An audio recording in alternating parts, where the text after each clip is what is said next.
yang namanya presiden yang berakhlak, yang namanya menteri yang berakhlak, yang namanya anggota DPR yang berakhlak, yang punya rasa tanggung jawab terhadap rakyatnya. Bagaimana menegakkan keadilan, bagaimana menegakkan kesejahteraan, ini kewajiban pelaku politik. Bukan untuk mengumpulkan kekayaan pribadi sehingga duit rakyat dirampok. Ini sekarang yang terjadi.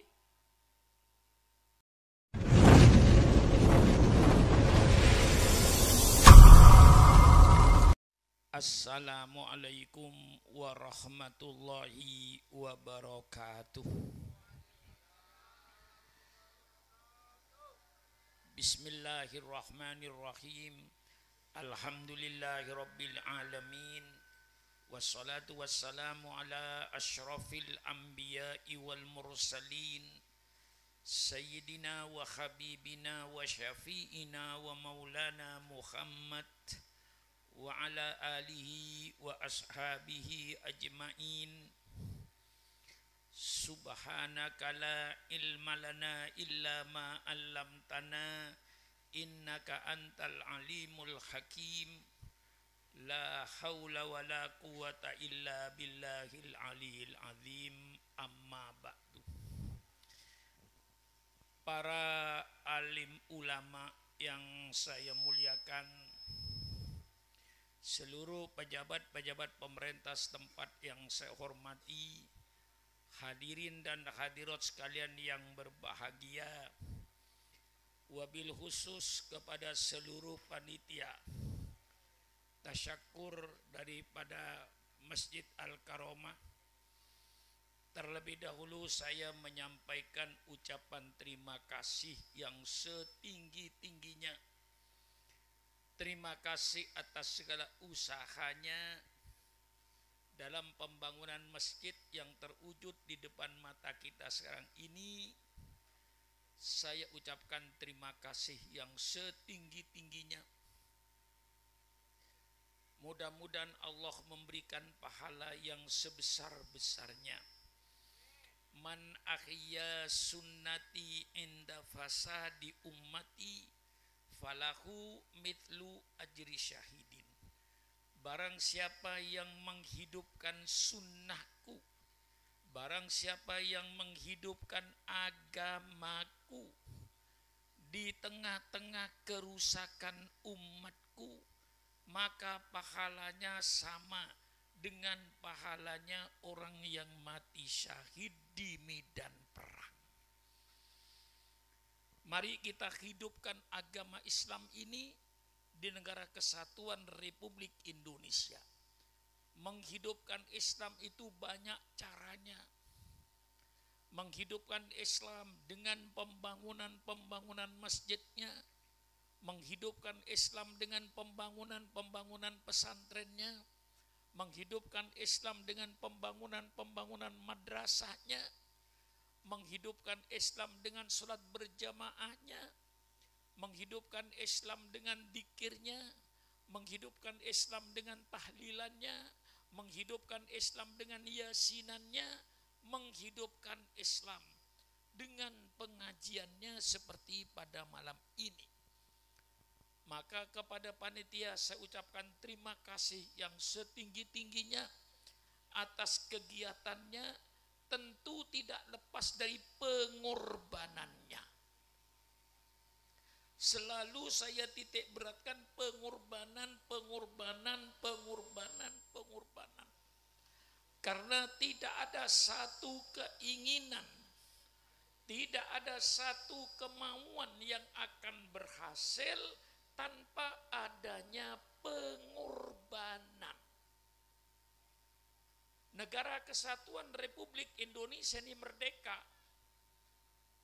Negara Kesatuan Republik Indonesia berdiri bukan hadiah dari Belanda. Negara Kesatuan Republik Indonesia berdiri bukan hadiah dari Jepang.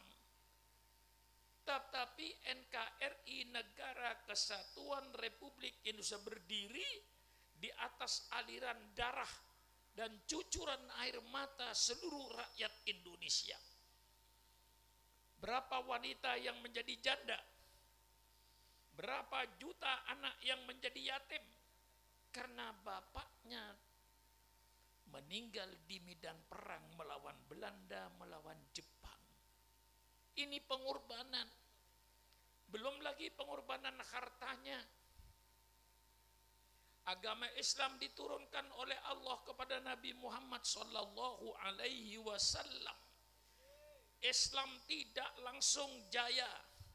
Islam tidak langsung besar. Islam tidak langsung tersebar. Tapi tersebarnya Islam, jayanya Islam karena pengorbanan. Rasulullah dengan para sahabatnya berkorban. Bukan hanya berkorban harta, mereka siap berkorban jiwanya untuk membela Islam. Maka dengan Islam sekarang menjadi jaya tersebar seluruh Indonesia, ini karena pengorbanan. Rasulullah dengan para sahabatnya berkorban, baik berkorban harta dan berkorban jiwa untuk membela Islam. Sehingga para sahabat-sahabat Rasulullah sallallahu alaihi wasallam kalau meninggal di atas tempat tidur, dia merasa menyesal. Ya Rasulullah, mengapa saya mati di atas tempat tidur? Saya hembuskan nyawa saya sia-sia. Mengapa saya tidak mati di perang Badar? Mengapa saya tidak mati di perang Uhud? Mengapa saya tidak mati di perang Khandaq? Mengapa saya tidak mati di perang Tabuk? Itu keinginan pengorbanan para sahabat sehingga Islam menjadi besar. Maka masyarakat umat Islam, katakan di galis ini pada umumnya, jangan kau mimpi Islam itu akan besar. Jangan kau mimpi Islam itu akan jaya kalau tidak kita mau berkorban. Orang sebelum kita sudah berkorban, alhamdulillah kita tidak jadi korban. Maka kita sekarang berkewajiban untuk berkorban. Untuk siapa berkorban? Untuk anak cucu kita, supaya anak cucu kita tidak menjadi korban, supaya anak cucu kita tetap mengucapkan la ilaha illallah Muhammadar Rasulullah dalam madhab ahli sunnah wal jamaah. Kita perlu berkorban. Maka kepada bapak-bapak seluruhnya saya ucapkan terima kasih. Bapak sudah mau berkorban dengan membangun masjid ini. Ini termasuk satu pengorbanan. Saya ucapkan terima kasih. Dan kita terus berkorban, terus berkorban, terus berkorban. Bangun masjid, bangun madrasah, bangun jamiah-jamiah keagamaan. Bangun lagi organisasi tahlilan, organisasi yasinan, organisasi marhabanan. Sehingga Islam akan hidup. Di mana sekarang banyak hal-hal yang akan menghancurkan syiar-syiar agama ini. Dengan kadang-kadang dengan pengalaman dan pemikiran yang sangat sempit. Ini bid'ah, ini bid'ah, ini bid'ah, ini bid'ah. Zaman Rasul tidak ada. Dan ini nanti masuk neraka syirik. Subhanallah, subhanallah. Alangkah sempitnya pemikiran kau. Kaji dulu secara mendalam bid'ah itu apa? Bid'ah itu barang baru yang tidak ada pada zaman Rasulullah. Baik, apakah setiap barang yang baru yang tidak ada pada zaman Rasulullah itu pasti jeleknya? Tolong pakai otakmu. Tentu otak yang sehat akan berkata, sesuatu yang baru itu belum tentu baik dan belum tentu jelek. Itu namanya otaknya sehat, tidak miring. Saya mau meluruskan ini. Bid'ah itu barang baru yang tidak ada pada zaman Rasulullah. Apakah semua barang baru yang tidak ada pada zaman Rasul pasti jeleknya? Otak yang sehat akan menjawab belum tentu jelek, belum tentu baik. Lihat dulu bid'ahnya itu kayak apa barang yang baru ini.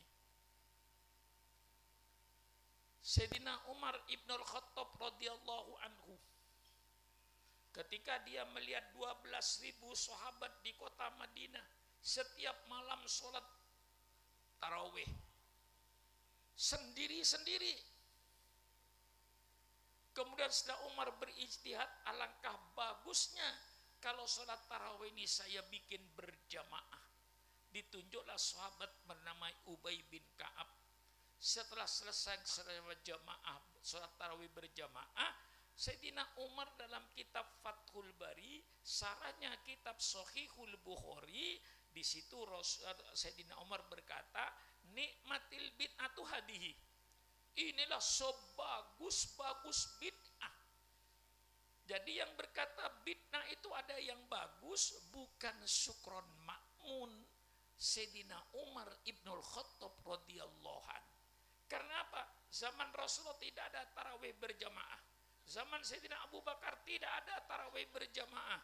Baru zaman Sayyidina Umar Ibnul Khattab radhiyallahu anhu mengadakan tarawih berjamaah. Ini termasuk bid'ah, barang baru yang tidak ada pada zaman Rasulullah. Tapi ini bid'ah yang bagus. Al-Imam Syafi'i radhiyallahu anhu memperkuat bid'ah ini. Kata Imam Syafi'i, al-bid'atu bid'atani, bid'ah itu ada dua macam. Al-bid'ah al-mahmudah wal bid'ah al-matmumah. Bid'ah yang terpuji dan bid'ah yang tercela. Mana bid'ah yang terpuji? Bid'ah yang terpuji semua barang baru yang tidak bertentangan dengan Quran, tidak bertentangan dengan sunnah Rasulullah. Inilah bid'ah yang bagus. Bid'ah yang tercela, bid'ah yang masuk neraka, itu semua bid'ah yang bertentangan dengan Al-Quran, bertentangan dengan sunnah Rasulullah. Ini baru bid'ah yang masuk neraka. Mengapa Rasulullah tidak menjelaskan kullu bid'atin hasan, kullu bid'atin sayyi'atin dolalatun? Semua bid'ah yang tidak baik itu sesat. Rasulullah tidak menyebut sifatnya, karena bid'ah yang dimaksud Rasulullah jelas bid'ah yang sayyi'ah, bid'ah yang tidak baik. Kalau bid'ah yang baik, masa masuk neraka? Kudu bid'atin hasanatin dolalatun. Semua bid'ah yang bagus masuk neraka. Semua bid'ah yang bagus sesat masuk neraka. Otaknya miring. Nah, perlu otak-otak yang miring itu malam ini saya luruskan. Supaya tidak pakai otak yang miring, yang pikirannya sempit. Bid'ah yang bagus ada. Malah Rasulullah sendiri bersabda, man sanna fil islami sunnatan hasanatan falahu ajruha wa ajru man amila biha min wari ayam kusumin ujurim syai'un.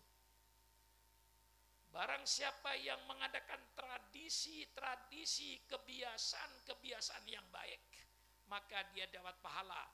Dan dapat pahala dari orang-orang yang mengerjakannya. Yang dilarang oleh Rasulullah, barang siapa yang bikin kebiasaan-kebiasaan yang tidak baik, sunnah sayyi'ah. Sunnah sayyi'ah di situ bukan sunnah Nabi, sunnah sayyi'ah, sunnah yang jelek. Yang bertentangan dengan Quran itu barulah yang sesat masuk neraka. Ini saya jelaskan malam ini karena tadi oleh Kiai agak disinggung sedikit adanya pendapat-pendapat baru yang menyesatkan kepada ahli sunnah wal jamaah ini. Saya tantang di Jakarta. Orang yang sering berpidato kullu bid'atin dolalah kullu dolalah, saya tantang. Dan saya sudah berhadapan dengan mereka 135 mubaligh yang beraliran Wahabi, beraliran Salafi sudah berhadapan dengan saya. Saya ajak berdialog supaya menyadari bahwa perintah Allah itu bermacam-macam. ada perintah Allah yang Allah tentukan tempat dan waktu. Tempatnya Allah tentukan, waktunya Allah tentukan. Itulah ibadah haji. Tempatnya di tanah haram, di Mekah. Waktunya tanggal 9 Dzulhijjah. Itu ditentukan 9 Dzulhijjah, 10 Dzulhijjah, 11, 12, 13. Itu ditentukan waktunya dan ditentukan tempatnya. Nah, di luar ini itu namanya bid'ah. Misalnya, saudara haji ke Jember, karena di Jember dibikin kayak Masjidil Haram, kayak Arafah, kayak Mina. Lalu haji ke Jember, itu bid'ah dolalah, bertentangan. Ada perintah Allah yang Allah tentukan tempatnya, waktunya bebas. Ibadah umroh. Kapan saja umroh persilakan, tempatnya Allah tentukan. Kemudian ada perintah Allah yang Allah tentukan waktunya saja. Allah tidak menentukan tempatnya. Ibadat sholat. Sholat, mau sholat di mana? Mau sholat di sawah persilakan. Mau sholat di tepi laut persilakan. Mau sholat di hutan persilakan. Mau sholat di rumah persilakan. Afdolnya, nah, sekali lagi, afdolnya sholat itu di masjid. Allah tidak menentukan. Mau sholat di mana saja sah. Hanya waktunya yang Allah tentukan. Sholat duhur pada waktu duhur, sholat asar pada waktu asar, sholat maghrib pada waktu maghrib, sholat isya pada waktu isya, sholat subuh pada subuh. Waktu saja yang ditentukan oleh Allah. Tempat bebas, afdolnya di masjid. Itu jelas. Nah, saudara-saudara kita yang berfaham Wahabi ini dan yang berpaham sekarang menamakan dirinya Salafi ini, dia barangkali kurang paham bahwa di situ ada perintah Allah yang Allah tidak menentukan tempat dan tidak menentukan waktu. Nah, ini barangkali saudara saya dari golongan Wahabi itu kurang memahami perintah Allah yang tidak pakai tempat, tidak pakai waktu. Itu banyak sekali. Contohnya baca Quran. Baca Quran Allah tidak menentukan kapan baca Quran, di mana baca Quran, surat apa yang harus dibaca, Allah tidak menentukan. Tentu yang afdal menghatamkan Quran. Di mana kita baca Quran? Di mana saja. Asal jangan di kamar mandi. Mau baca Quran di kuburan, mau baca Quran di rumah, mau baca Quran masjid, mau baca Quran di pesawat. Ketika saudara umroh misalnya bawa Quran, dibanding di pesawat nganggur, bacalah Quran, persilakan. Waktunya kapan baca Quran? Kapan saja. Maka para ulama kadang-kadang membuat tradisi sunnah, lalu mengadakan muslimat mengadakan bacaan Yasin pada malam Jumat. Yang pasti baca Yasin setiap malam Jumat zaman Rasulullah tidak ada. Tapi baca Yasin ada, baca Quran ada, perintahnya ada. Kita diperintahkan baca Quran. Di mana baca Quran? Di mana aja. Kapan baca Quran? Kapan saja. Lalu kita mengadakan baca Yasin dari rumah ke rumah, pindah-pindah. Atau kadang ditentukan di musola, di Langker, Candai Matura, tapi bedenang masjid. Persilakan. Apakah orang yang baca Yasin setiap Jumat yang tidak ada pada zaman Rasulullah itu dikatakan bid'ah, yang sesat, otaknya miring? Perlu saya luruskan. Otak-otak yang miring itu perlu saya luruskan. Zaman Rasulullah memang tidak ada baca Yasin setiap malam Jumat, tidak ada. Kita mengadakan Yasin setiap malam Jumat sesuai dengan perintah Allah, diperintahkan baca Quran. Karena Allah tidak menentukan tempat, tidak menentukan waktu, kita tentukan tempat dan kita tentukan waktu, yasinan setiap malam Jumat. Apakah orang yang yasinan setiap malam Jumat masuk neraka? Subhanallah, subhanallah, subhanallah. Kita tahlilan orang mati, itu perintah Allah. Alladzina ja'u min ba'dim yaquluna rabbana ighfir lana wa li ikhwanina alladzina sabaquna bil iman. Mendoakan orang mati itu hadisnya banyak, Qur'annya banyak. Allah tidak menentukan kapan kita mendoakan orang mati, kapan saja. Di mana kita mendoakan orang mati, di mana saja, mau di rumah, mau di masjid, mau di kuburan. Allah tidak menentukan. Lalu kita ketika ada orang meninggal dunia, Allah perintahkan takziah. Takziah itu artinya untuk menggembirakan orang yang sedang keluarganya kematian. Datanglah tetangga beramai-ramai ke rumah orang yang sedang kematian keluarganya. Disitulah kita menjalankan perintah Allah. Mari kita berdoa kepada yang mati. Daripada orang takziah kumpul, ngobrol sendiri-sendiri, malah ghibah. Subhanallah, subhanallah, dosa. Mumpung mereka kumpul, mari kita jalankan perintah Allah. Baca Yasin, baca Al-Quran, baca tahlil, yang semuanya kita hadiahkan kepada almarhum dan kita doakan almarhum. Menjalankan perintah Allah. Mengapa 7 hari? Ya kita sempatnya 7 hari. Saudara mau tahlilan 1 bulan, persilakan. Mau tahlilan 1 tahun, persilakan. Paling tidak mari kita gembirakan. Oleh para ulama diajak kita menggembirakan orang yang sedang meninggal dunia ini. Kita tahlilan 7 hari. Subhanallah, subhanallah. Kadang-kadang pakai dalil yang dia tidak paham. Alaisa lil insani illa ma sa'a. Tidaklah bagi seseorang kecuali apa yang dia kerjakan. Kita tidak perlu mendoakan orang mati. Bagi dia apa yang dia kerjakan. Betul, bagi dia apa yang dia kerjakan itu menjadi hak dia. Tapi jangan menghilangkan hak orang lain untuk dia. Itu Quran. Alladzina ja'u min ba'dim yaqulun rabbana ighfir lana wa li ikhwanina alladzina sabaquna bil iman. Orang-orang yang datang sesudah mereka berdoa, ya Allah ampunilah dosa-dosa kami dan dosa-dosa saudara kami yang telah mendahului kami ke kuburan.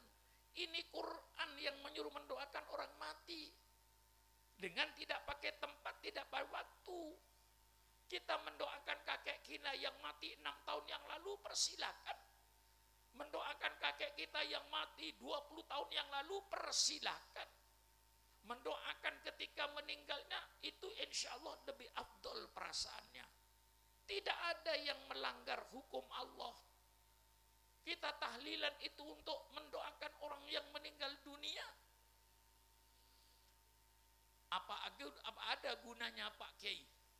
Perbuatan orang yang hidup untuk orang mati, subhanallah. Orang yang bertanya semacam itu menunjukkan kebodohan dia terhadap agamanya.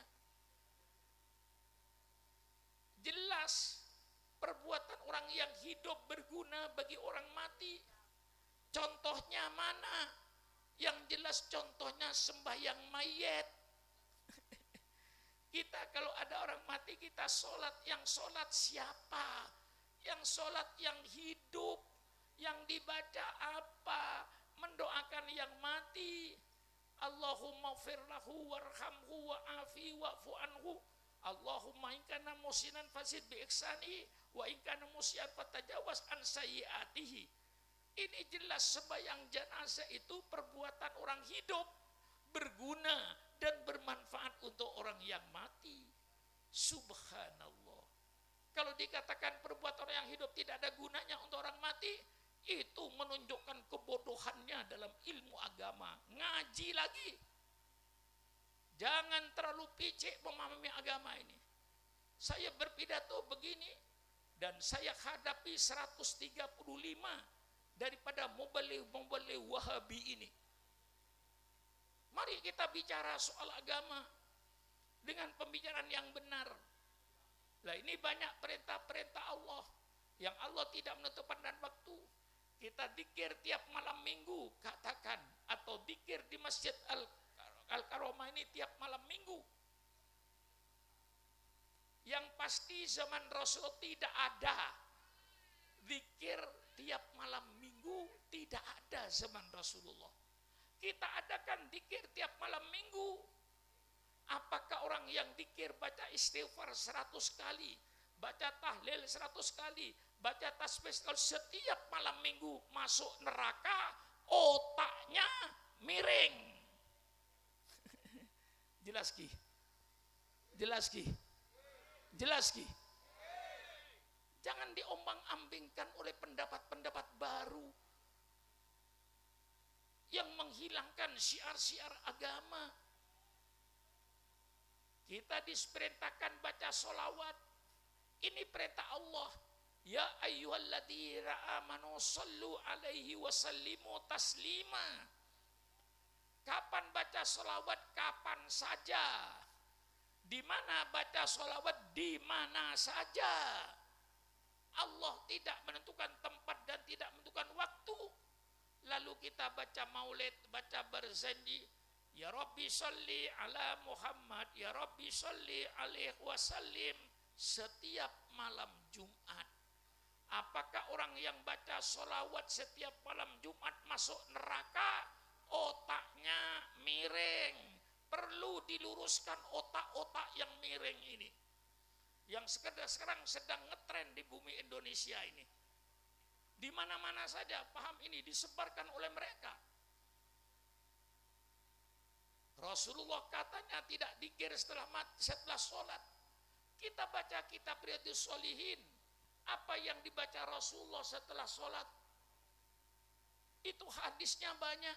Rasulullah setelah sholat membaca Allahumma antas salam wa minkas salam. Rasulullah setelah sholat dikir tasbih 33 kali, tahmid 33 kali, takbir 33 kali. Ini dalam kitab Riyadhus Shalihin. Silakan baca.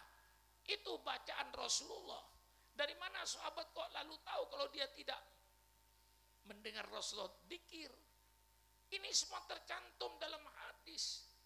Nah sekarang ini setelah sholat langsung bubar. Bukan Allahumma antas salam yang dibaca. Yang dibaca Allahumma lantas jalan. Kita dikir dulu. Inilah perintah-perintah Allah. Tidak ada para ulama semuanya takut masuk neraka. Bukan hanya kaum salafi saja yang takut masuk neraka. Kami juga dari golongan Nahdiyin ini juga kami takut untuk masuk neraka. Justru kami memperbanyak ibadat. Mari kita laksanakan syariat Allah ini. Huwallazi arsala rasulahu bil huda wa dinil haq liyudhhirahu 'alad dini kullih. Dialah Allah yang mengutus utusannya dengan petunjuk dan agama yang benar, liyudhhirahu 'alad dini kullih, untuk ditampakkan, diperlihatkan, diiklankan, ditawarkan kepada umat manusia ini. Maka setiap malam saya ngaji, saya katakan saya sedang memperlihatkan syariat Allah. Ini syariat Allah. Saya tidak heran kalau ada orang yang tidak senang dengan syariat Islam. Saya tidak heran. Mengapa? Karena mereka tidak tahu apa syariat Islam itu. Coba kalau mereka tahu, saya yakin akan cinta sama syariat Islam. Maka Allah ciptakan Nabi Adam dengan keturunannya untuk apa? Untuk menjadi pelaksana syariat Allah. Wa idh qala rabbuka lil malaikati inni ja'ilun fil ardi khalifah. Inni ja'ilun fil ardi khalifah. Sesungguhnya saya, kata Allah kepada para malaikat, akan menciptakan seorang khalifah. Artinya pelaksana syariat Allah. Kita Nabi Adam dengan anak keturunannya sebagai pelaksana syariat Allah. Mana syariat Allah? Syariat Allah adalah syariat Islam. Allah turunkan satu syariat yang bernama Islam. Nah, disitulah syariat Islam. Mari kita tawarkan syariat Islam kepada seluruh rakyat Indonesia. Pertama, dalam akidahnya, bahwa dalam Islam ini hanya dua hal. Pertama, Khalik, pencipta. Yang kedua, makhluk yang diciptakan. Ini keyakinan tauhid Islam. Kita hanya percaya kepada Khalik, pencipta, Allah Subhanahu wa taala. Selain Allah itu namanya makhluk. Siapa yang kita sembah dalam Islam, kita sujud kepada Allah. Hanya kepada Allah kita sujud. Jangan sujud kepada makhluk Allah. Allah sangat murka. Ini namanya syirik.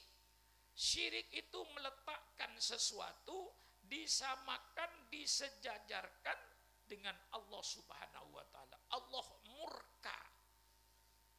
Jangan menyembah matahari, sembahlah yang bikin matahari. Jangan menyembah bulan, sembahlah yang bikin bulan. Jangan menyembah manusia, jangan sujud kepada manusia, jangan mentuhankan manusia menurut Al-Quran.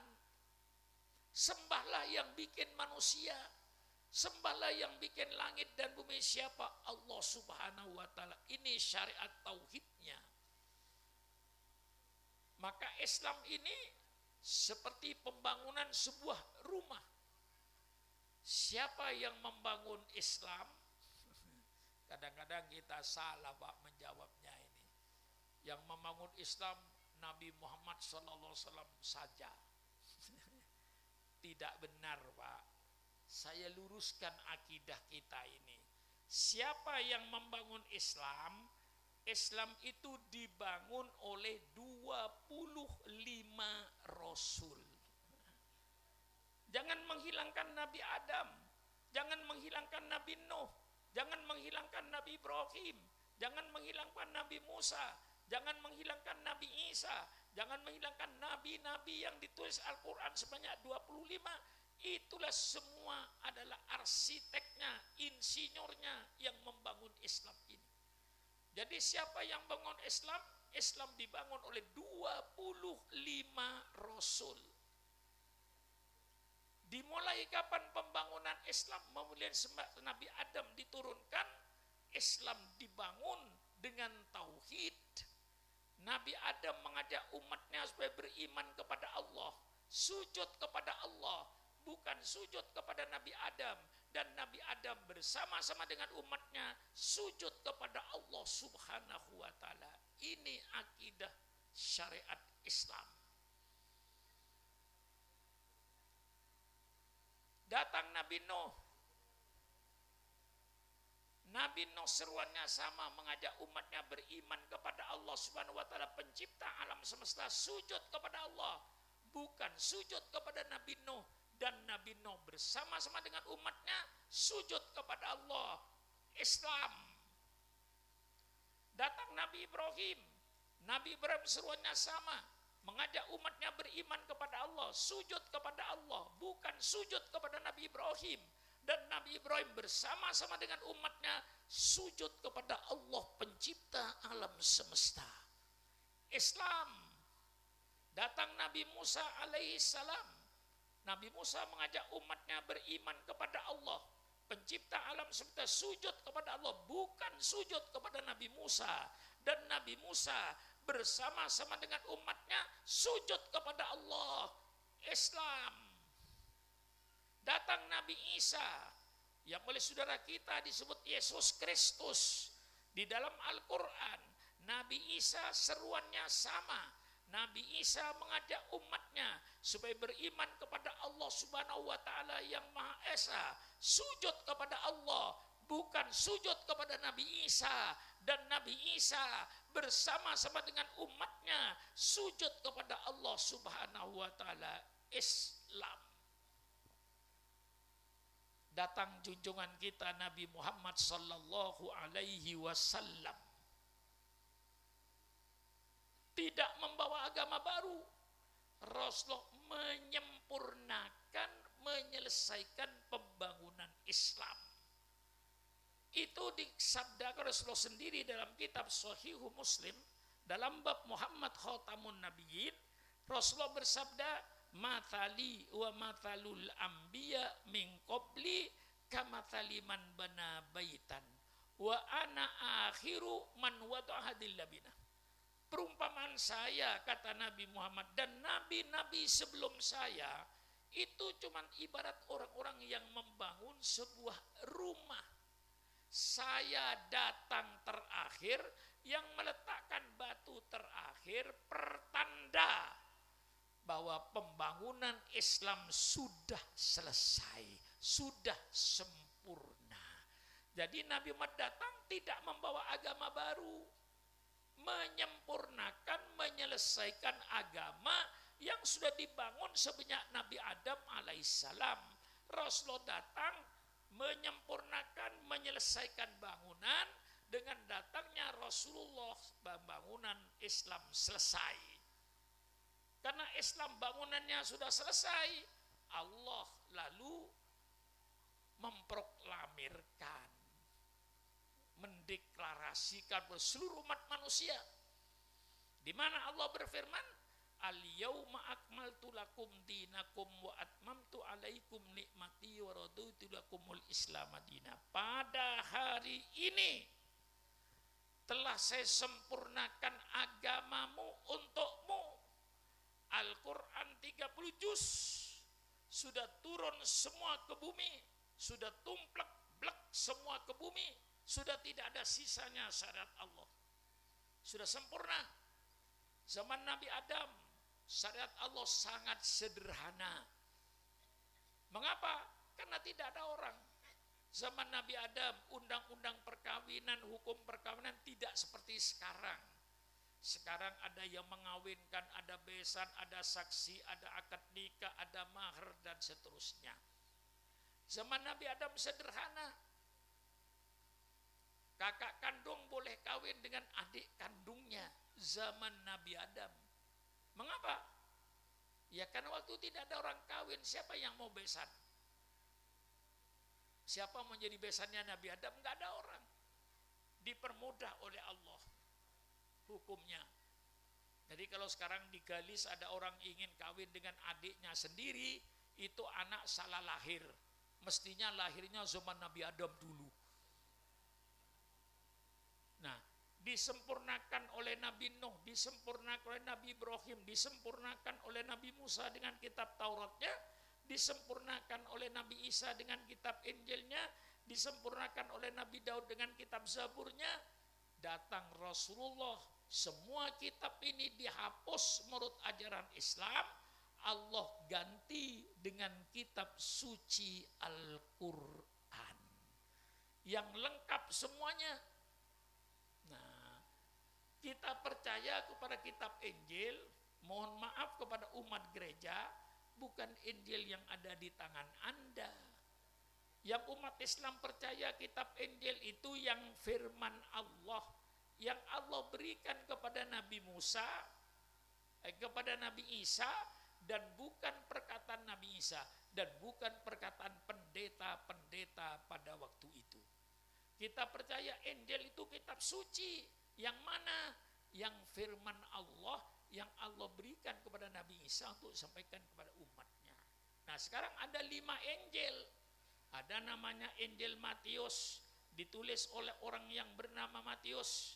Ada Injil Lukas yang ditulis oleh orang yang bernama Lukas. Ada Injil Yahya yang dibaca, yang ditulis oleh Yahya. Ada Injil Markus yang ditulis oleh orang bernama Markus, ada lagi satu Injil yang ditulis oleh Barnabas, dinamakan Injil Barnabas. Injil ini tidak diboleh dibaca oleh orang gereja karena isinya mirip dengan Al-Quran. Yang diakui gereja 4 Injil, Matius, Lukas, Markus, Yahya. Ini jelas 4 kitab ini redaksinya tidak sama. Nah, kita percaya kepada kitab Injil yang asli. Kita percaya pada kitab Taurat yang asli. Mana Taurat yang asli? Yang firman Allah, yang Allah berikan kepada Nabi Musa, bukan perkataan Nabi Musa dan bukan perkataan pendeta pada waktu itu. Itulah yang kita percaya. Yang sekarang mencari Injil yang asli, cari di pojok bumi tidak bakalan ketemu. Mencari kitab Taurat yang asli, cari di pojok bumi tidak bakalan ketemu. Allah ganti dengan kitab suci Al-Quran yang dilandasi dengan tauhid, beriman kepada sujud kepada Allah. Kemudian Allah menurunkan dalam Al-Quran syariat yang lengkap. Tidak ada kehidupan manusia yang tidak tersentuh oleh Al-Quran. Semuanya ada di Quran. Inilah Al-Quran yang sempurna. Semua kehidupan Al-Quran memberikan petunjuk. Bukan Al-Quran mengikuti otak saudara, tapi otak saudara mengikuti Al-Quran. Karena Al-Quran petunjuk. Orang mesti mengikuti petunjuk. Saudara mau pergi ke Bandung, tidak tahu jalan, ikuti petunjuk. Kalau petunjuk ke kiri, Bandung, ikuti. Petunjuk lagi ke kanan, Bandung, ikuti. Orang yang ingin selamat ikut petunjuk. Bukan petunjuk mengikuti orang. Kita mengikuti petunjuk Al-Quran sebagai petunjuk. Maka setelah Al-Quran 30 juz, syariat Allah sempurna, Allah katakan di dalam Al-Quran, Al-yawma akmaltu lakum dinakum wa atmamtu alaikum nikmati wa raditu lakumul Islam madina. Pada hari ini telah saya sempurnakan agamamu. Al-Quran 30 sudah turun dan telah saya sempurnakan nikmatku dengan datangnya Nabi Muhammad sallallahu alaihi wasallam. Nikmat Allah sempurna. Seandainya Nabi Muhammad itu belum datang, nikmat Allah belum sempurna. Yang akan menjelaskan Quran sudah ada. Maka Allah katakan karena Quran sudah turun 30 juz, pembangunan Islam sudah selesai, Nabi Muhammad yang akan menjelaskan Al-Quran, maka Allah yang bikin pernyataan, bukan sukron makmun. Apa pernyataan Allah? Wa raditu lakumul Islam madina. Kata Allah, saya ridho, saya rela Islam sebagai agamamu. Menurut Allah, agama yang diridhoi oleh Allah hanya agama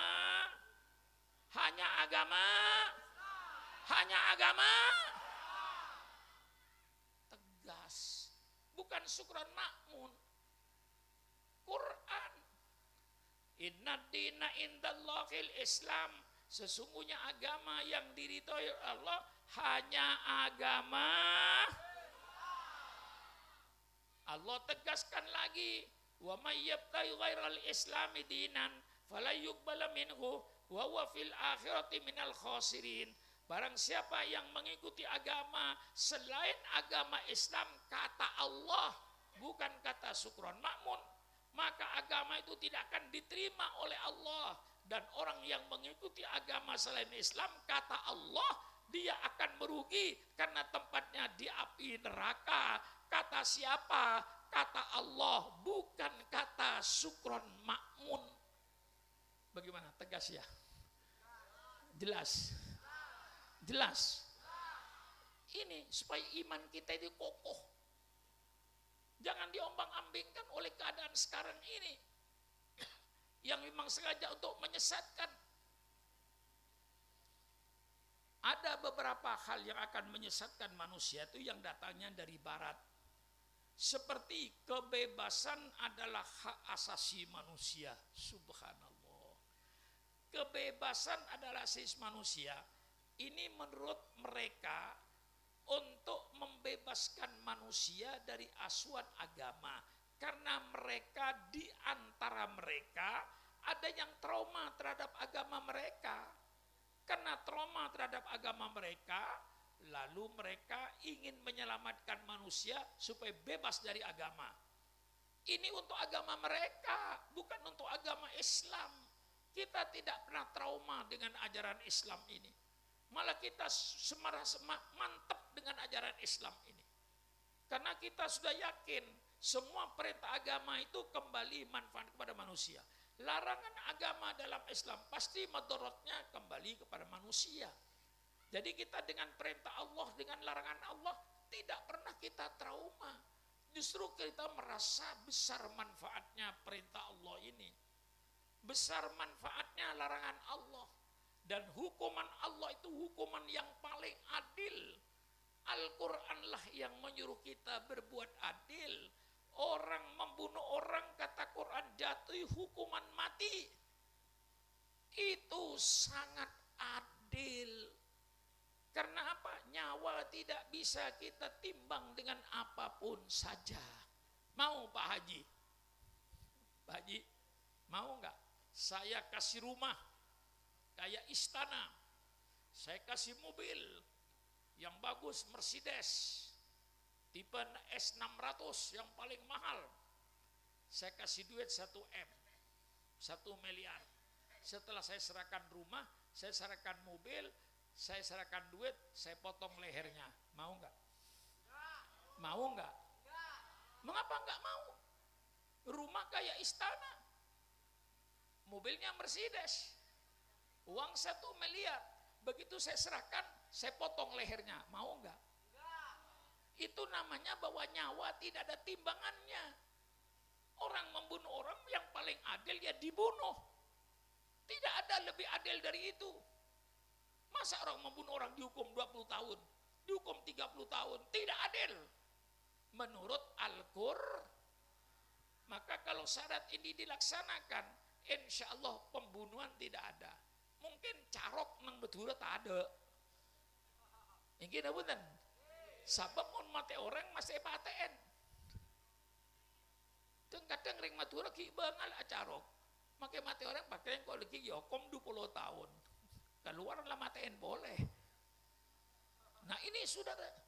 Maka Allah mengeluarkan hukum-hukum yang adil. Kita tidak pernah trauma dengan agama kita. Nah di antara orang barat ada yang trauma dengan agama mereka. Sehingga mereka ingin bebas dari asuhan agama. Maka timbullah faham kebebasan adalah hak asasi manusia. Itu sangat bertentangan dengan Islam. Wa ma khalaqtul jinna wal insa illa liya'budun. Tidak saya cipta jin dan manusia kecuali untuk sujud kepada Allah. Syukron makmun diciptakan oleh Allah bukan untuk semau-maunya. Syukron makmun diciptakan oleh Allah bukan untuk sakaripi dewe. Bahasa Jawanya, bahasa Betawinya, syukron makmun diciptakan oleh Allah bukan untuk semau gue. Tetapi syukron makmun diciptakan oleh Allah untuk menjalankan perintah Allah dan untuk menjauhi larangan Allah. Dan semua perintah Allah manfaatnya jelas dan semua larangan Allah madorotnya jelas. Ingkina budan. Ingkina budan. Dilarang main judi. Itu jelas. Kenapa orang main judi orang malas, tidak mendatangkan duit malah menghabiskan duit. Ingkina budan. Orang yang main judi, katakan ada 5 orang main judi. Tiap orang punya modal 1 juta, 1 juta berarti duit 5 juta. Main tiap hari. Pindah dari saku ke saku duit itu. Tambah dari luar tidak ada. Hanya beredar. Kurang pasti. Karena setiap main judi dia minum, dia makan. Dipotonglah tiap hari. Mungkin dalam 1 minggu duit 5 juta sudah habis. Habis duit, tinggal ngerancang ngerampok. korupsi, dan lain-lainnya. Lah ini maka judi dilarang oleh Allah jelas, karena judi menghabiskan uang dan tidak mendatangkan uang. Kalau uangnya sudah habis, ngerampok. Dilarang. Allah melarang minum-minuman keras, narkoba. Jelas kita tidak trauma. Benar engkau ya Allah, kau larang minum-minuman keras karena merusak otak, merusak urat saraf. Apalagi sampai narkoba. Lebih baik dilihat kuburannya daripada dilihat orangnya. Otaknya sudah tidak berfungsi, ibunya bisa dibunuh, bapaknya bisa dibunuh karena narkoba. Allah larang. Benar ya Allah, kami tidak trauma.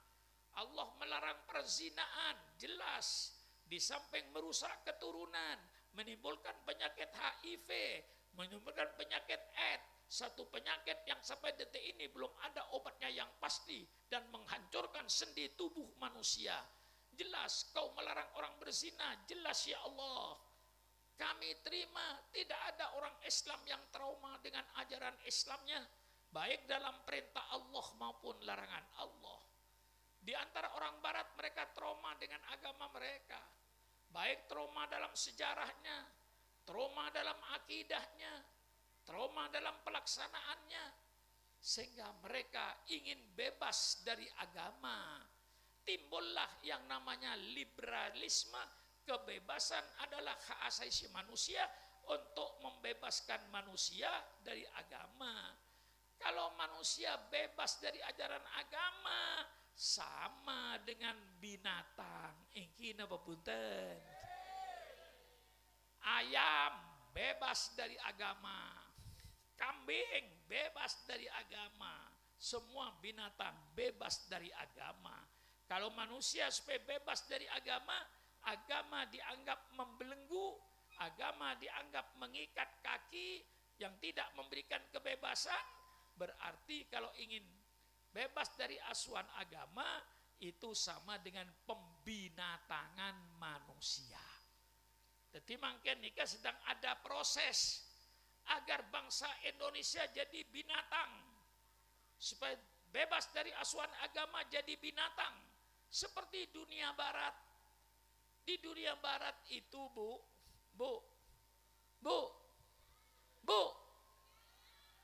mata nama celak yolok tak nyampit. Nyon sepor lagi, kenanganku lebu, mun mata nama celak yolok tak nyampit.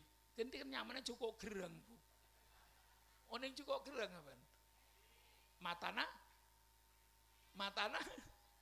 yolok buk ajam kasabuk. Oning ajam saban. Paling kurang ajar itu ayam. Mengapa? Ayam bertelur bu, 6, ngerem, netes bu. Netes ada yang jadi ayam jago bu, gede, ibu kandungnya dikawin.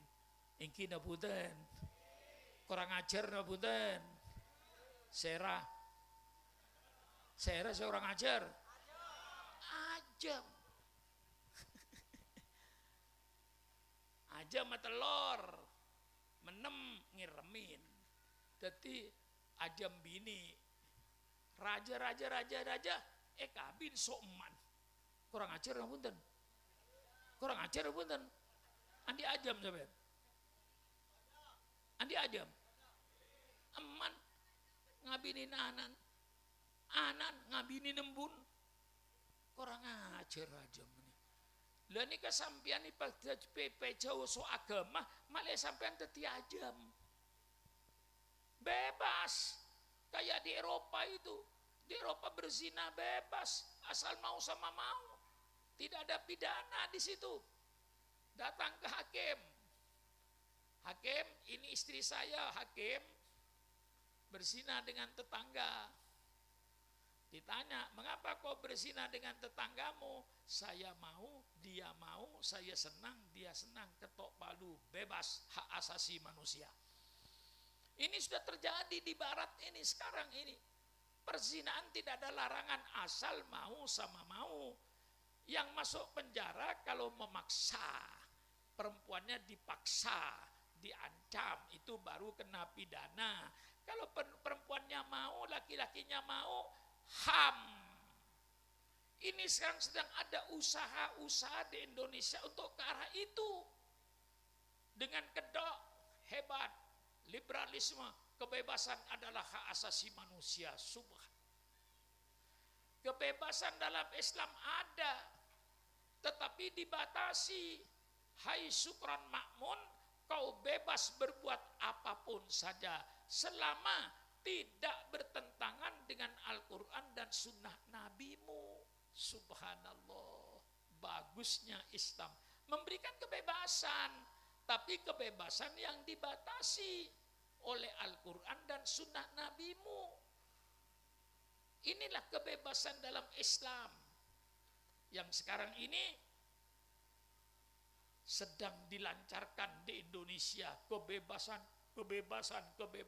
di anak SMP, sekolah SMA diajarkan liberalisme, kebebasan adalah hak asasi manusia, sehingga nanti mereka akan bebas dari asuhan agama.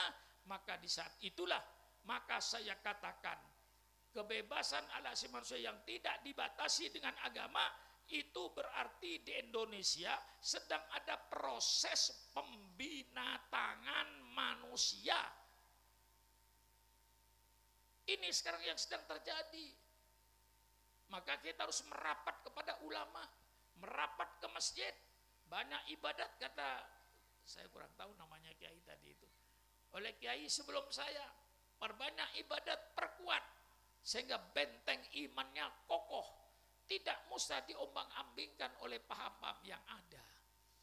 Ada paham lagi yang datang dari barat, yang dia katakan bahwa agama itu hanya mengatur ibadat. Subhanallah, Islam itu agama cuma di dalam masjid, di luar masjid tidak perlu agama. Mengapa? Kehidupan manusia diatur oleh manusia sendiri. Ini yang namanya disebut sekularisme. Kaum sekuler yang memisahkan agama dengan kehidupan manusia sehari-hari, bahwa agama tidak mencampuri kehidupan manusia sehari-hari. Kehidupan manusia sehari-hari diatur oleh otak manusia sendiri. Agama hanya sujud kepada Allah, selesai. Kehidupan manusia sehari-hari tidak perlu agama. Ini sekarang sedang ngetren di Indonesia. Ini paham yang namanya sekularisme. Orang yang berfaham sekularisme itu orang yang tidak ngerti agama. Kalau ngerti agama tentu tidak. Karena kalau ngerti agama, agama mengatur semua kehidupan manusia. Kehidupan rumah tangga diatur oleh Islam. Bagaimana jadi suami yang baik? Masya Allah. Wa asiruhunna bil ma'ruf, pergauli istrimu itu dengan baik. Pergauli istrinya dengan lemah lembut. Yang istri pun mempergauli suaminya dengan lemah lembut.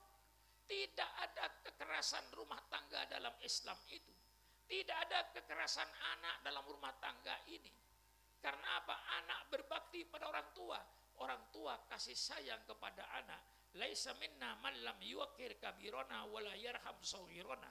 Tidak termasuk golonganku anak yang tidak menghormati orang tua, dan tidak termasuk golonganku orang tua yang tidak mencintai kepada anak mudanya. Subhanallah. Ini Islam. Rumah tangga diatur dengan perkawinan yang begitu bagus, dengan akad nikah yang begitu bagus. Saya kira syariat Islam dalam perkawinan merupakan syariat yang paling indah di permukaan bumi ini.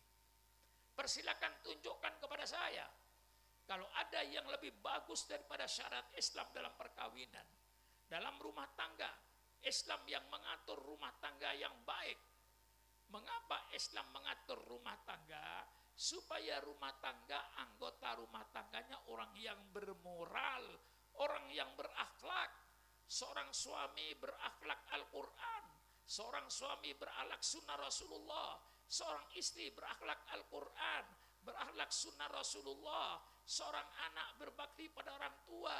Subhanallah, Alangkah indahnya rumah tangga yang berpegang pada syariat Islam. Tidak ada kekerasan rumah tangga, tidak ada kekerasan anak. Semua hidup dengan rasa saling cinta mencintai, saling hormat menghormati.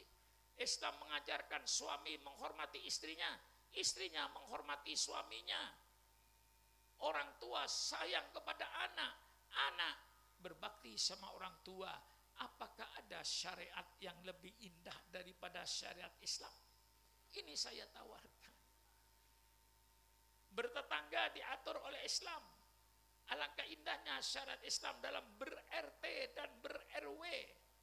Kalau ada Pak Kepala Desa atau Pak RT, Pak RW sekarang hadir, alangkah indahnya syariat Islam itu. Di dalam syariat Islam, man kana yu'minu billahi wal yaumil akhir falyukrim jarahu. Barang siapa yang beriman kepada Allah dan kuat, hormati tetangga. Tetangga dengan tetangga saling hormat menghormati. Tetangga dengan tetangga saling harga menghargai. Alangkah indahnya RT dan RW yang penduduknya saling harga menghargai dan saling hormat menghormati. Ini syariat Islam. Dalam syariat Islam dinyatakan pula wa ta'awanu 'alal birri wat taqwa, saling tolong menolong di dalam kebaikan, bergotong royong. Subhanallah, indah syariat Islam itu. Kita ber-RT, ber-RW dalam suatu desa, kita hidup saling hormat menghormati, saling harga menghargai. Kita hidup bergotong royong. Wa ta'awanu 'alal birri wat taqwa. Kata-kata gotong royong di Quran yang ada. Alangkah indahnya satu RW bergotong royong, membersihkan desanya, membangun desanya.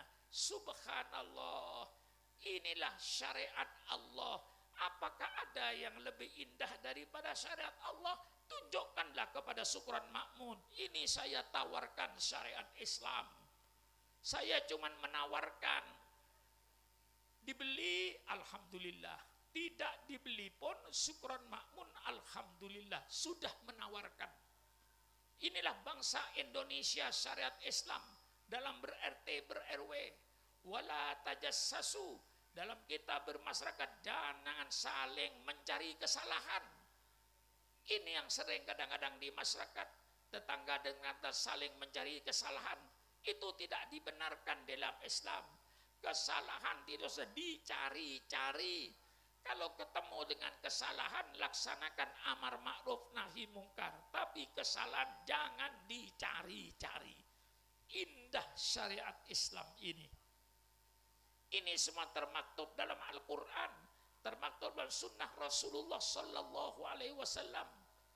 Wallahu fi aunil abdi, maka al abdu fi auni akhih. Allah selalu menolong hambanya selama hamba itu menolong saudaranya.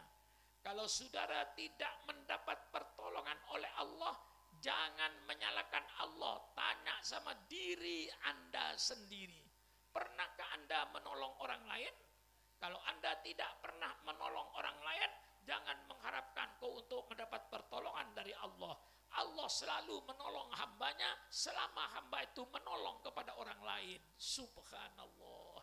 Alangkah indahnya syariat Islam ini. Saya yang mengerti syariat Islam, saya berkata alangkah indahnya syariat Islam ini. Kalau seandainya dilaksanakan oleh seluruh bangsa Indonesia ini, indah syariat Islam. Iri hati tidak ada, dengki tidak ada. Mengapa? Karena sudah tahu seluruhnya itu adalah nasib yang ditentukan oleh Allah. Ahum yaksimuna rahmat rabbik. Apakah mereka yang membagi-bagi rahmat Allah? Apakah pemerintah yang membagi-bagi rahmat Allah? Tidak. Apakah para kiai yang membagi-bagi rahmat Allah? Tidak. Nahnu qasamna bainahum ma'isyatahum fil hayatid dunya wa rafa'na ba'dahum fawqa ba'din darajat. Kata Allah, kami yang bagi-bagi nasib mereka di dunia, dan Allah bikin nasib itu tidak sama. Ada yang kaya, yang tidak kaya, ada yang berilmu, ada yang tidak berilmu. Mengapa Allah bikin tidak sama? Supaya kalian saling butuh membutuhkan, saling perlu dan memerlukan. Tidak ada iri hati. Semuanya nasib Allah yang menentukan. Dia kaya, Allah yang menentukan. Saya dapat rezeki, Allah yang menentukan. Tidak ada iri hati. Ini yang ditanamkan dalam Islam, dalam bermasyarakat, dalam ber-RT dan ber-RW. Indah Islam ini penuh dengan akhlakul karimah, dengan akhlak yang mulia. Inilah saya tawarkan kepada bangsa Indonesia. Hai bangsaku, inilah syariat Islam. Anda mau memakai persilakan, Anda tidak mau memakai persilakan, tidak ada paksaan di dalam agama. Sukron Makmun hanya menyampaikan ini syariat Allah yang begitu indah. Sehingga mengapa Islam bicara soal bermasyarakat?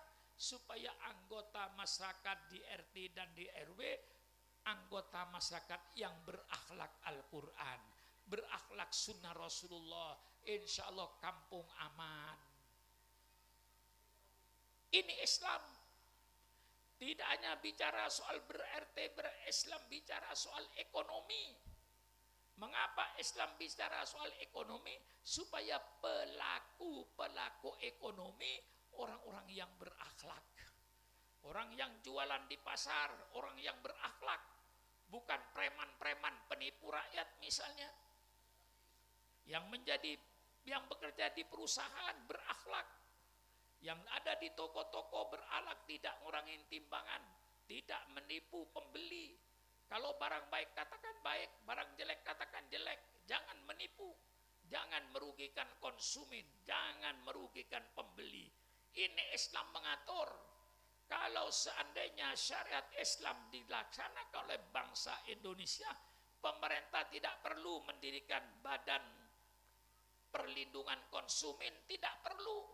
Konsumen akan terlindung kalau semua pelaku ekonomi berakhlak Al-Quran, aman. Jadi kalau kita mengapa Islam bicara soal ekonomi? Supaya pelaku ekonomi terdiri dari manusia-manusia yang berakhlak. Tidak terkecuali Islam bicara soal politik. Yang sekarang ini seolah-olah kiai dilarang bicara politik. Yang melarang kiai bicara politik itu dulu Belanda. Mengapa? Karena Belanda ingin menjajah Indonesia sampai kiamat. Jadi kalau ada kiai bicara politik ditangkap dan ditembak. Nah, sehingga pada waktu tidak ada partai politik zaman Belanda.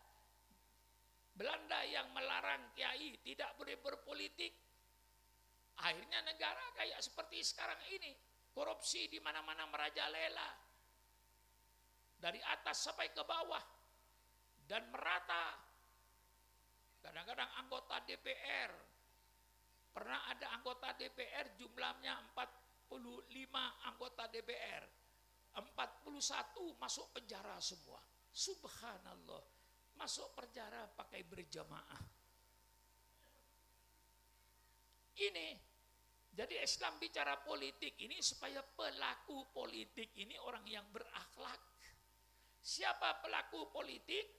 Pelaku politik mulai wali kota, bupati, gubernur, menteri, DPR, presiden, pejabat-pejabat tinggi negara itu pelaku politik.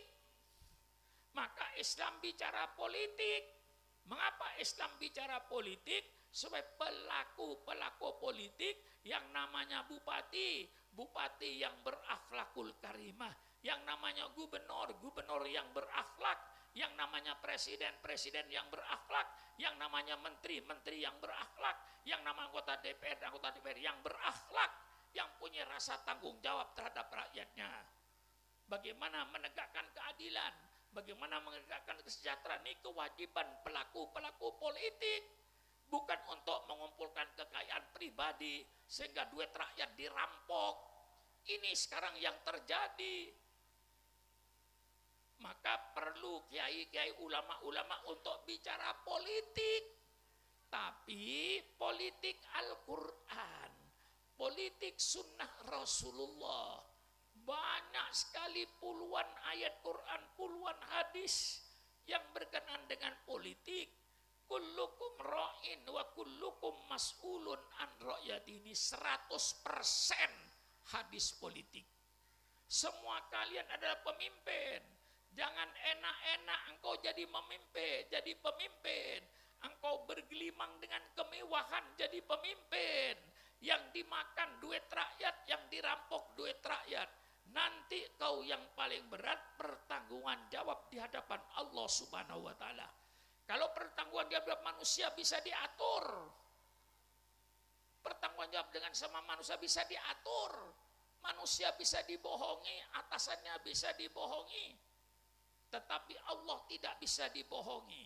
Maka ini politik Islam harus ditanamkan, politik Al-Quran, politik yang bermoral, politik yang berakhlak, bukan politik yang berbohong, bukan politik yang menipu. Sehingga dalam Islam itu pemimpin yang harus dicari, pemimpin yang sidik, amanah, tabligh, fatonah.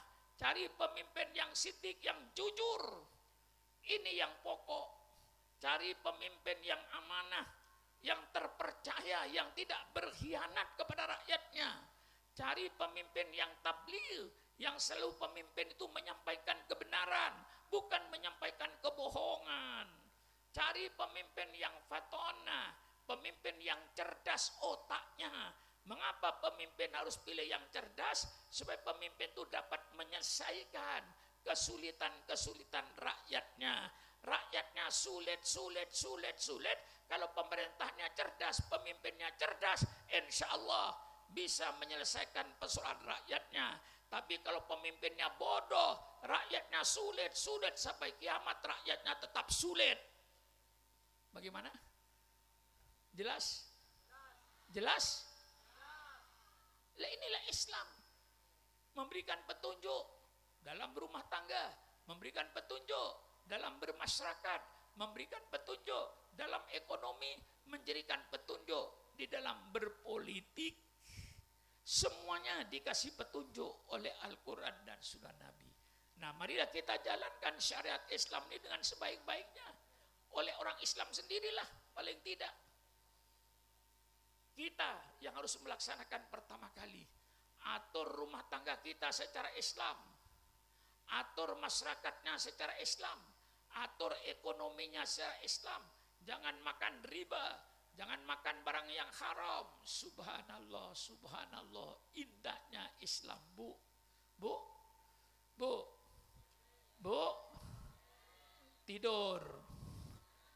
Bu, pernahkah ibu mencuci beras? Bu, minta tak saya jawab, Bu, tedung kapi. Bu, pernahkah ibu nyuci beras? Oning maco beras sampean. Benare. Tapi sampean tahu ning tanya ke beras dari mana kau datang? Coba tanya berasnya, dari mana datangnya? Kalau beras datang dari hasil riba, haram. Kalau beras datang dari ngurangin timbangan, haram. Kalau beras datang dari sogok, menyogok, suap, menyuap, haram. Kalau berasnya datang hasil korupsi, haram. Kalau seandainya semua bangsa Indonesia menjaga rezeki yang lewat tenggorokannya, supaya rezeki yang halal, bukan rezeki yang haram, insya Allah Indonesia beres. Ingkino bunten. Kalau semua rakyat Indonesia tidak mau makan barang haram, Indonesia beres. Sogok menyogok tidak ada, suap menyuap tidak ada, korupsi ngerampok duit rakyat tidak ada, ngurangin timbangan tidak ada, nipu orang tidak ada. Insya Allah dengan syariat Islam supaya makan barang yang haram, insya Allah maksiat-maksiat seperti korupsi, ngurangin timbangan, ngurangin meteran, sogok menyogok, suap menyuap, korupsi tidak ada. Karena itu yang mengakibatkan makan barang haram. Kalau seluruh rakyat Indonesia dari Sabang sampai Merauke tidak mau makan barang haram, baru Indonesia beres.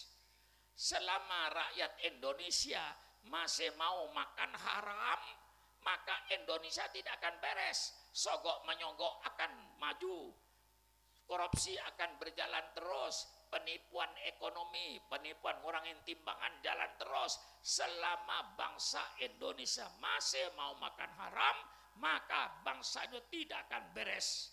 Kalau bangsa Indonesia sudah tidak mau makan barang yang haram, baru Indonesia beres. Engki napa punten? Jelas napa punten?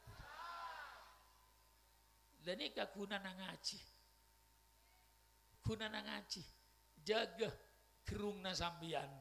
Jak sampai lebat neng gerungan rezeki seharom. Lemun kapi mulai dari presiden sampai ketua RT-nya, dari rakyatnya seluruhnya tidak mau makan barang haram, baru Indonesia insya Allah beres. Selama bangsa Indonesia masih mau makan barang haram, selama itu Indonesia tidak akan beres. Ini betul. Jelas kan? Ini kula tegas. Mentro beres, tore. Laksanakan ajaran Islam. Jangan makan barang yang haram. Riba haram. Haram na punten membudu peseh. Haram na punten membudu peseh. Haram. Ngurang tembangan haram na punten. Nipu pembeli haram na punten. Barang coba ikut aki bagus, barang bagus. Itu aki jumpa bagusan. Nipu rakyat haram. Berbohong haram. Makanlah rezeki yang halal. Kalau seluruh bangsa Indonesia seluruhnya takut makan barang haram dan yang makan semuanya barang yang suci dan halal, insya Allah beres. Selama bangsa Indonesia masih mau makan barang haram, jangan mimpi Indonesia akan beres. Katina apa? Jelas ki. Nah, neka Islam sepatoron sareng Allah Subhanahu wa taala, tore kita umat Islam menjalankanlah ajaran Islam ini, baik Islamnya dalam ibadatnya secara Islam, akidahnya secara Islam, pergaulannya secara Islam bagi umat Islam. Tolong umat Islam jadi contoh. Di kampung kita, masa di desa kita semuanya sudah beragama Islam. Kasih contoh sama desa yang lain. Inilah desa yang umatnya Islam semua. Akhlaknya bagus, ibadatnya bagus, pergaulannya bagus. Yang dimakan barang yang halal, tidak mau makan haram.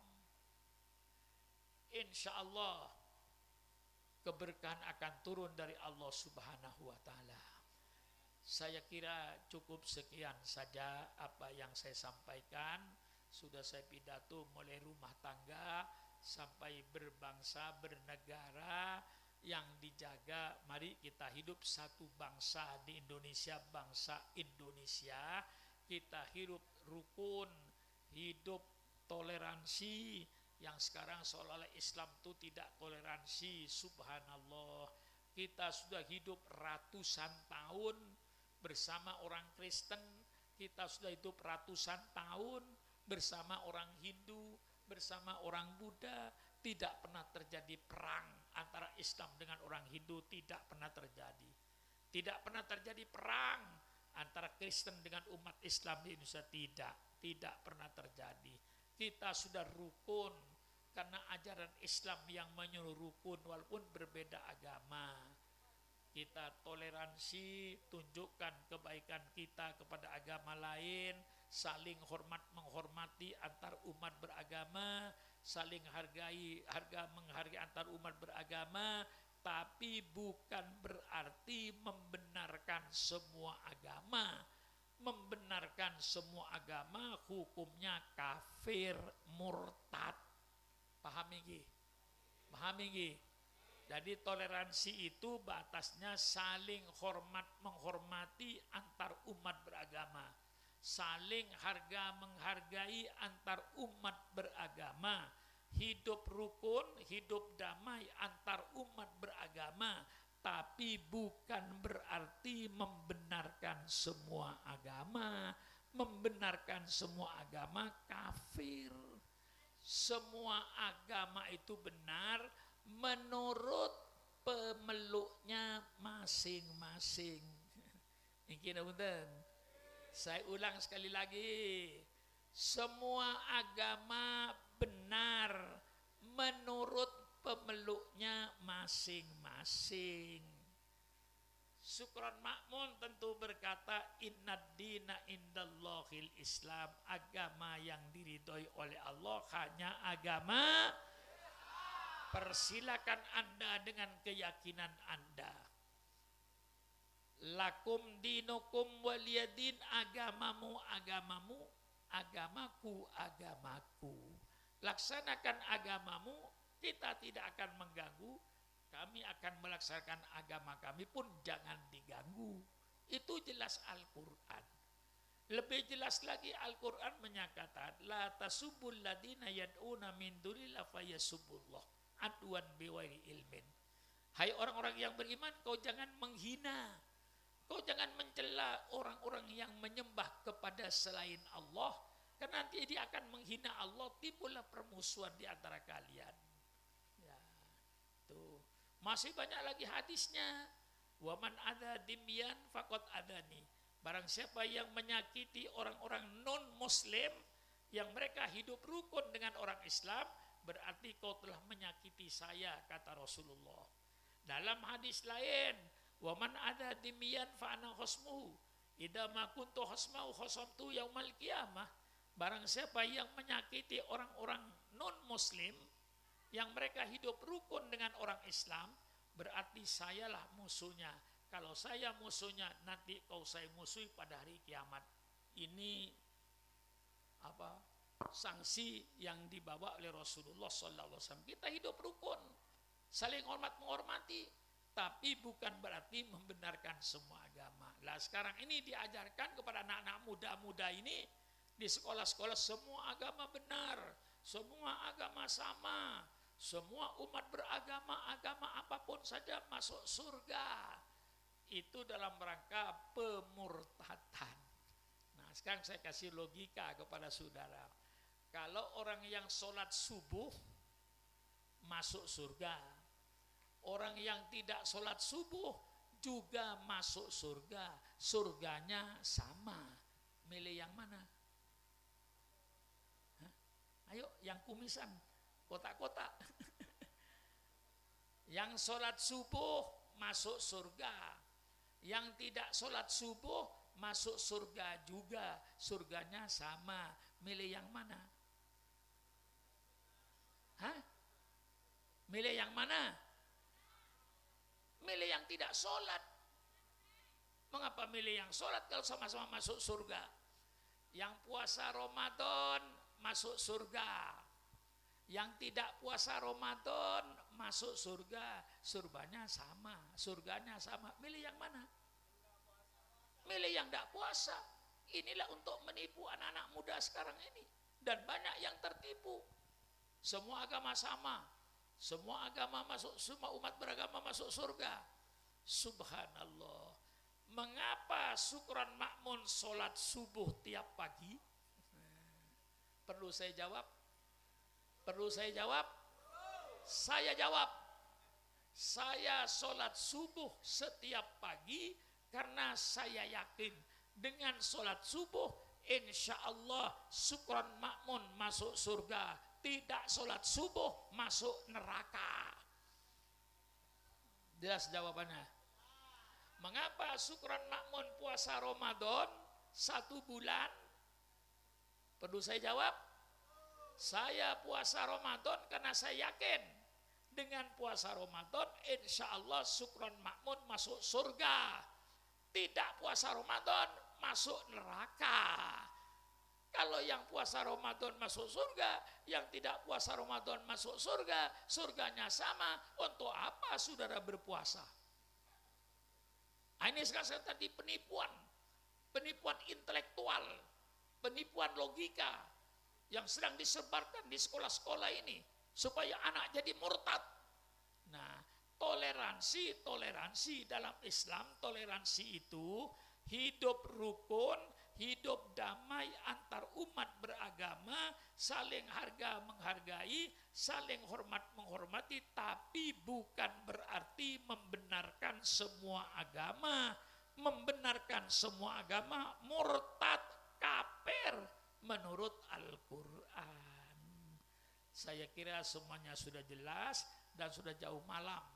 Sebenarnya saya ini ya hanya menghargai saudara saja saya ini. Kalau tidak menghargai saudara-saudara ini, bagaimana tidak? Saya dari Situbondo.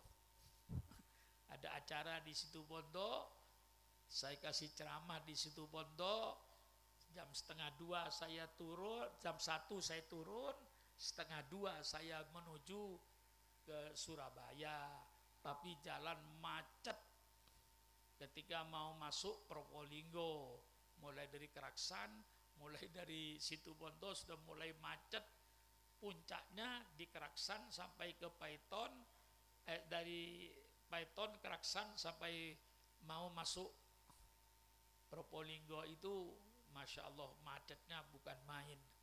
Tapi saya ingat, wah ini nanti saya punya janji di Galis, bagaimana bisa enggak saya laksanakan.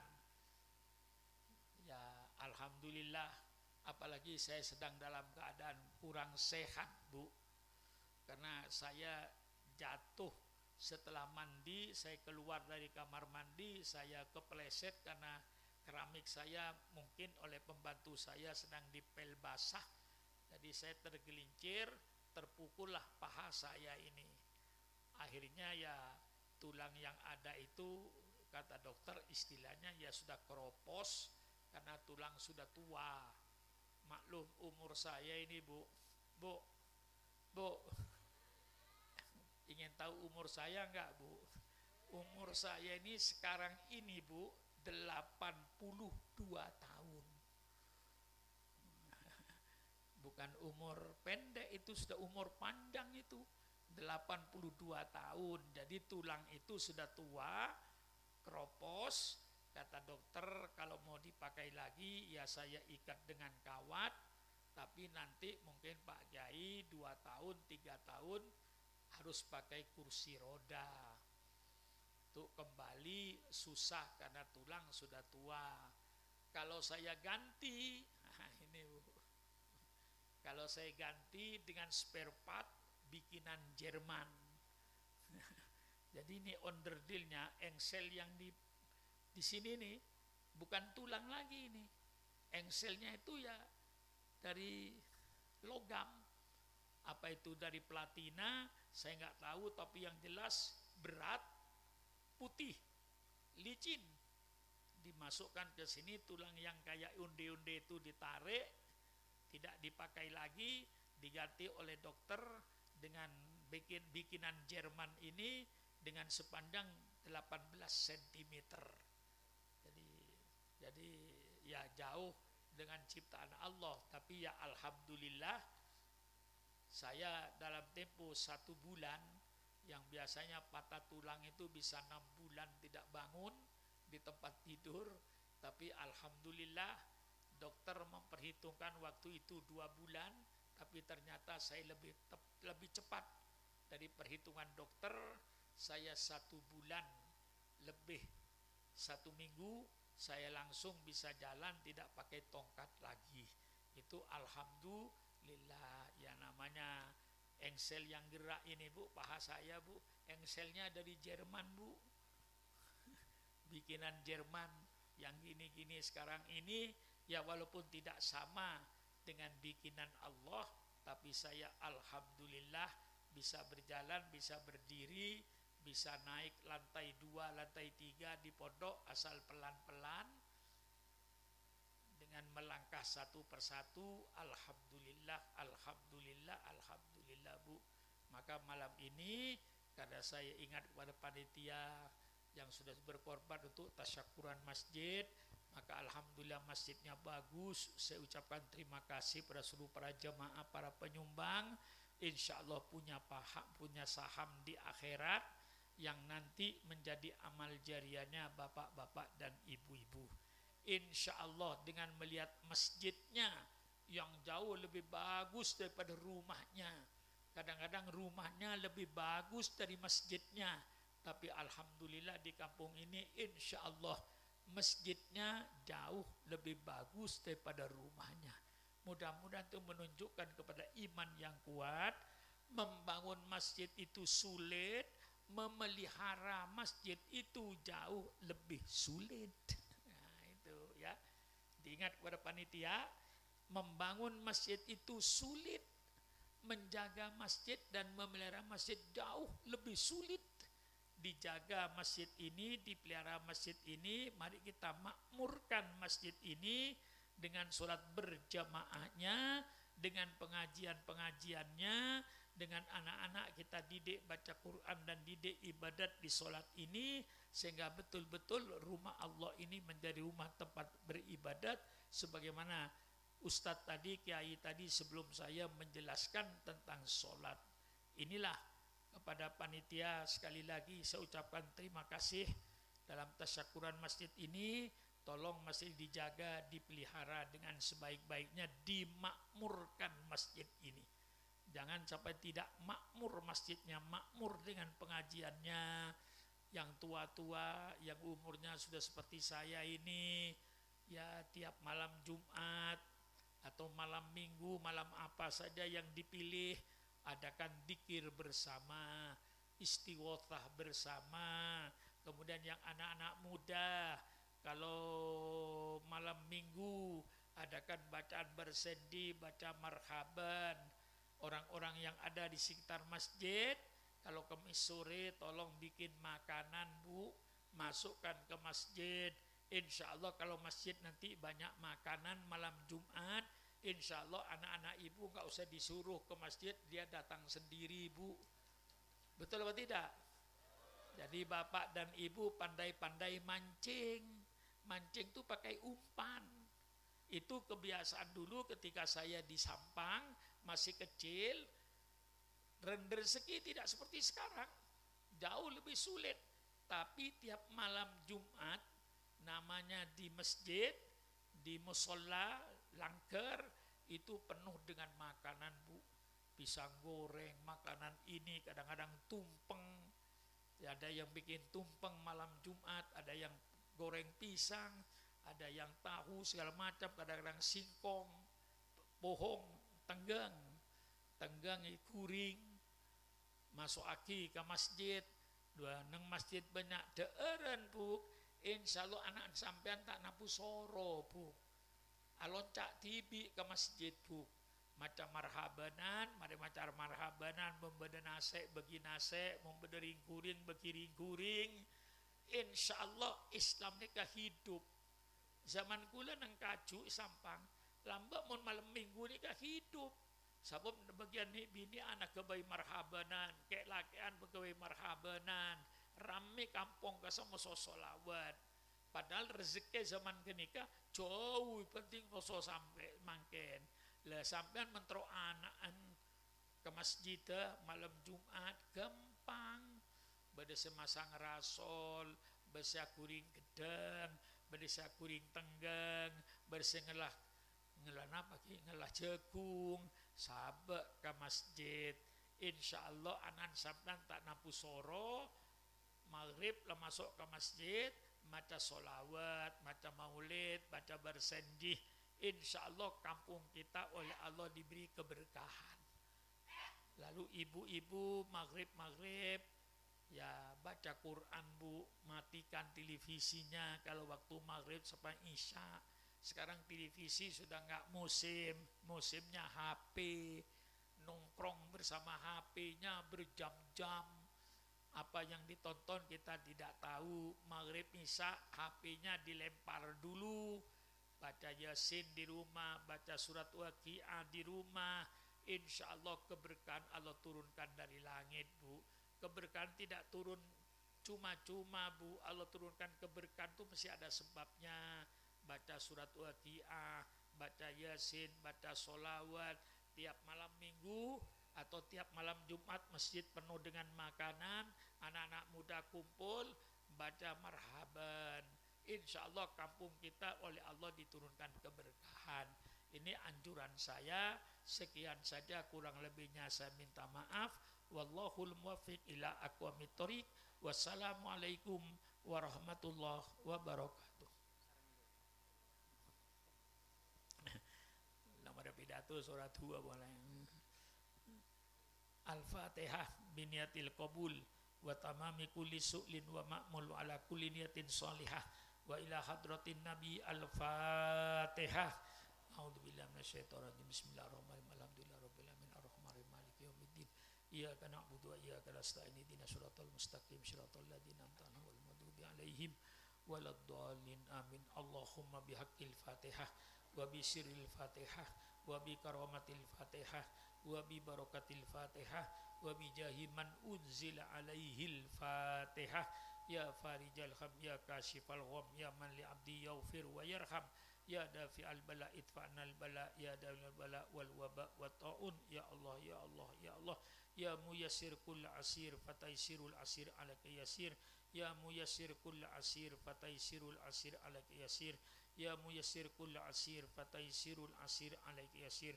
Allahumma sahhil ya Allah umurana wa umur man yuhibbuna wa umur man yusa'iduna wa umur man dakhala baitana. Ya Hayyu ya Qayyum ya Aziz ya Far ya Arhamar Rahimin. Allahumma inna nas'aluka ya Allah imanan kamila wa yaqinan shadiqa wa ilman nafi'ah wa rizqan wasi'an halalan thayyiba wa fikran wasi'ah wa amalan mutaqabbala wa qalban khashi'a wa lisanan dzakira wa du'aan maqbula. Allahumma inna nas'aluka salamatan fid din wa afiyatan fil jasadi wa ziyadatan fil ilmi wa barakatan fil rizqi wa taubatan qoblal maut wa rahmatan indal maut wa maghfiratan ba'dal maut. Allahumma hawwin alaina fi sakaratil maut wa najata minan nar wal afwa indal hisab. Rabbana ighfir lana wa li ikhwanina alladziina sabaquna bil iman. Rabbana hab lana min azwajina wa dzurriyyatina qurrata a'yun waj'alna ya Allah lil muttaqina imama. Allahumma anzilna ya Allah munzalan mubarakan wa anta khairul munzilin. Allahumma inna nas'aluka as-sihhata wal afiyah wa tamamal afiyah wa syukra alal afiyah. Ya Hayyu ya Qayyum ya Aziz wa Far ya Arhamar Rahimin. Rabbana atina fid dunya hasanah wa fil akhirati wa qina adzabannar. Subhana rabbika rabbil izzati amma yasifun wa salamun alal mursalin walhamdulillahi rabbil alamin. Kurang lebihnya saya minta maaf. Wallahul muwaffiq ila aqwamit thoriq. Wassalamualaikum warahmatullahi wabarakatuh.